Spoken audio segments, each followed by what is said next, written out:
薩瓦迪卡，歡迎收睇潮遊泰國。今集我哋會同大家去體驗一下清邁嘅文化之旅。我哋首先去參觀一間具有620年歷史嘅雙龍寺香火鼎盛。究竟呢間佛寺同其他嘅佛寺有乜唔同呢？仲有全清邁最大嘅木雕家品手工藝村，全部雕刻品人手製造，款式多到你數都數唔晒。再同大家去一間由清邁出名嘅民謠女歌手所開嘅餐廳食飯，佢嘅歌聲包保令你聽出耳油。潮玩潮食，今集繼續同你潮遊清邁。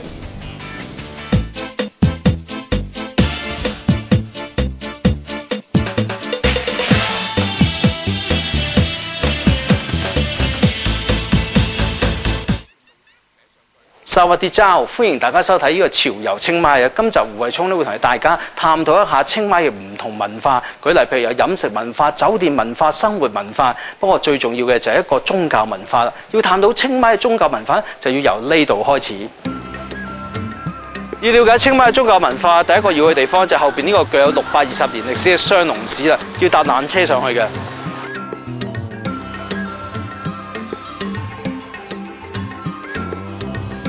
要上去參觀呢間咁有歷史價值嘅佛廟咧，首先要俾個入場費啊，就呢個30匹，咁仲有呢個電梯費20匹，總共50匹嘅。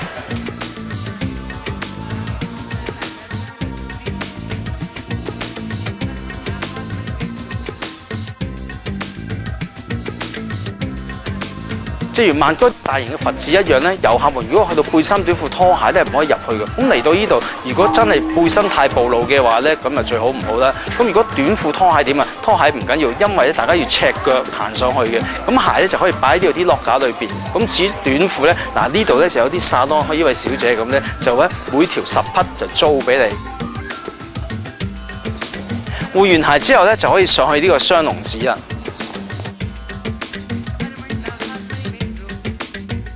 呢間雙龍寺嘅出現咧，據講有段古嘅。咁話說咧，大概620年前咧，一位嚟自素可泰嘅僧人咧，就拎住佛祖嘅舍利子就嚟到清邁呢度。期間咧，嗰個舍利子一開為二，變咗一大一細。咁本地嘅皇帝咧就決定咧將粒細嘅擺喺一個本地呢個市區裏邊嘅佛寺啦。咁而論大過呢個擺喺邊度咧，就想話擺喺呢個山頂上邊。咁山頂邊度好啊？咁佢哋咧決定咧就擺咗一個白象嘅身上，白色嘅大笨象嘅身上，睇下個白色嘅大笨象去到邊度就擺喺邊度啦咁樣。咁結果呢頭即係後邊嗰啲頭嘅白色大笨象咧就上到嚟呢個位置，冇幾耐就死咗添。咁於是乎咧，佢就決定咧就喺呢個位就興建呢個雙龍寺啦。咁而呢個大笨象嘅像後邊咧，仲安放咗呢頭大笨象嘅骨體裏邊添嘅。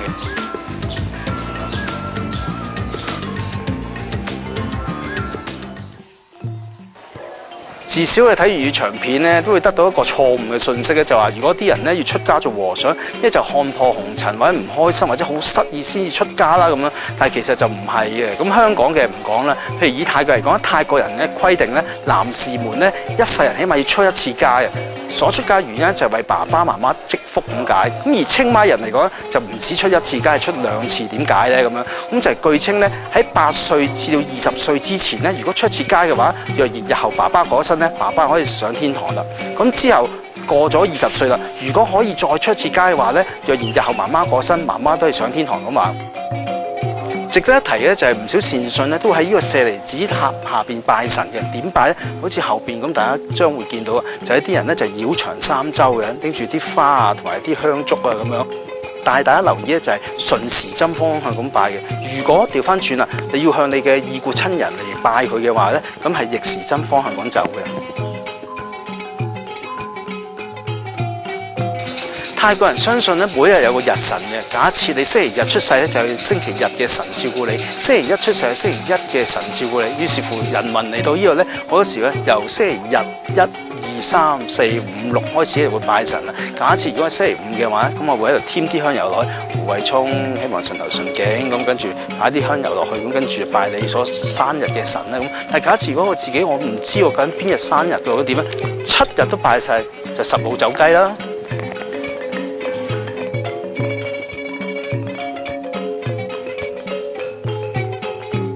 泰文一個説話叫溝悶大寮當寮大啖，意思即係話咧入香隨俗咁解。咁一場嚟到佛寺都要入去歪下個和尚大師嘅，歪意思即係拜咁解啊。咁好多佛寺裏邊咧都有啲和尚大師高僧去坐鎮嘅。你入到去敬拜佢嘅時候咧，咁咧會同你灑啲聖水，幫你祝福啊，送條手繩俾你嘅。咁呢樣嘢一場嚟到梗係要做啦。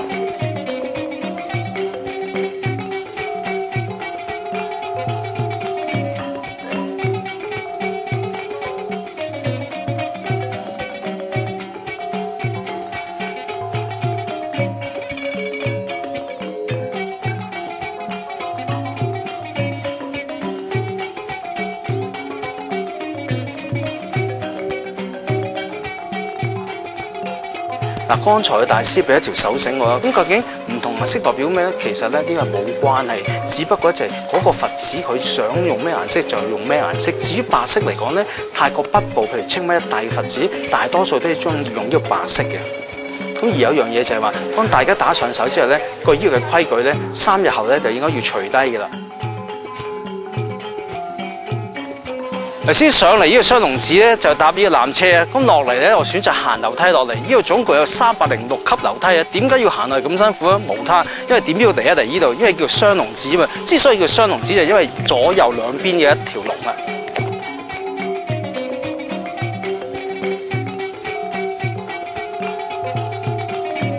興建於公元16世紀嘅雙龍寺，經過多次嘅維修，聽當地人講仲好靈添，所以每年都有好多善男信女專程走到嚟膜拜，香火鼎盛。我喺清邁市嗰度特別有一個項目咧，就係歡迎啲遊客去參加，就每逢135咧，就歡迎啲遊客嚟到呢個佛教大學裏邊咧，同啲和尚真人一齊過一啲日子，過一啲時間，一齊誦經啊、傾偈啊、了解佢嘅生活啊，甚至乎打坐啊、食飯咁樣，都幾有意義嘅。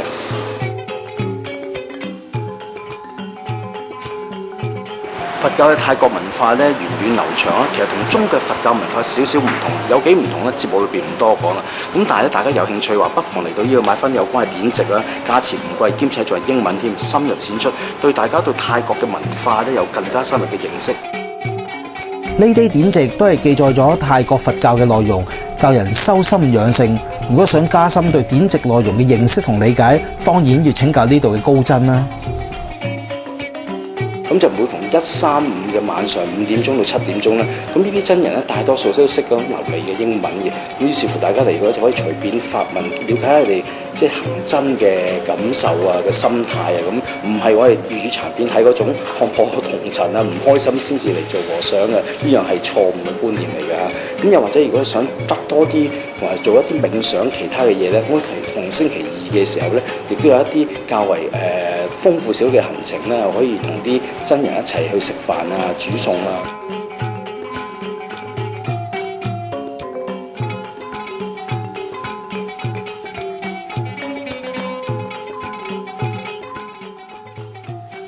清邁嘅酒店文化咧，可以話別樹一格嘅。大概5年前到啦，咁呢個酒店業嘅發展可以話一池死水。所謂嘅5星酒店得一間咁大把，其他都係一啲中小型嘅舊酒店啦。咁但係後來隨住呢個泰國政府旅遊局大力推介咧，咁令到好多嘅遊客都認識咗清邁，就好多人係嚟呢度。咁於是乎咧，就一啲嘅本地商人或者外地商人咧，就覺得呢度係一個黃金大地，就不斷喺度投資。時至今時今日咧，5星大酒店咧，新嘅起碼有5間，此外仲有一啲所謂嘅鋪鐵小酒店。不管係5星大酒店又好，或者鋪鐵小酒店都好啦，呢度佢都有一種好特別嘅格調嘅。呢種格調同佢嘅清邁文化有關嘅。可以話咁樣格調嘅酒店呢，除咗清邁之外，第二度你係揾唔到嘅。好似後邊呢間就係其中一間啊。呢間酒店嘅外形設計係參考泰國其中一間好有名嘅佛寺而興建，所以帶有典雅莊重嘅感覺。而酒店嘅整體風格亦採用咗南衲王朝嘅遺風，好有傳統復古味道。開咗接近4年嘅呢間小酒店裏面，只係得24間房啫。雖則如此，但係地方一啲都唔細啊！俾我感覺猶如一個中泰混血兒一樣啦。喺呢個泰式嘅風情，但係一個中式感覺。喺呢個門口咧入去咧，就猶如中式一個三合院一樣啦。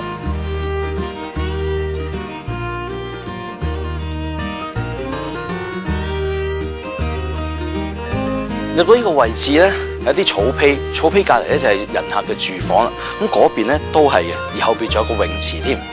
咁整體上感覺咧係有少少中式，因為裏邊嘅擺設啊同埋層次啊各方面咧都係擺咗啲中式古董喺度嘅。咁但係咧零零些有啲泰式嘅設計喎。嗱，譬如上邊咧呢個塔咧，亦都係泰式佛寺嘅一啲塔。